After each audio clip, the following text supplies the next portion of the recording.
হচ্ছে আপনার দ্বৈত নাগরিকত্বের একটা বাধা আছে বাংলাদেশে। আপনারা জানেন যে বাংলাদেশে গুরুত্বপূর্ণ পদে দ্বৈত নাগরিকরা চাকরি নিতে পারবেন না, কোনোভাবে ইনভলভ হইতে পারবেন না, এরকম বাদ দেয়া আছে। ধরেন জাজ, সুপ্রিম কোর্টের জাজ হইতে পারবেন না বলে দেয়া আছে।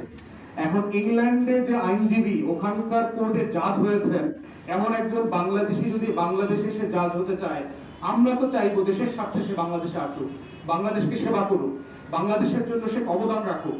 কিন্তু সে কেন আসতে পারবে না? কারণ সে ডুয়াল সিটিজেন। বাংলাদেশের লক্ষ লক্ষ মানুষরা সারা দুনিয়াতে ওই দেশের নাগরিকত্ব নিয়েছে।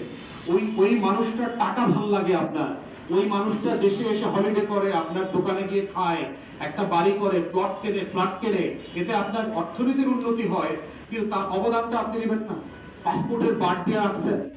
দ্বৈত পাসপোর্টধারী আওয়ামী লুটেরারা কি এই দেশ লুটপাট করে নিয়ে যায় নাই?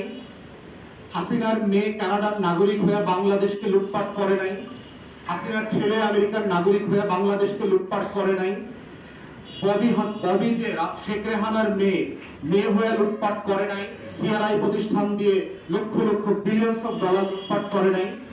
তুমি শেখ পরিবারের সবাই তো বিদেশি নাগরিক, সবাই তো এই দেশকে লুটপাট করে খেয়ে গেছে। হাসান মাহমুদ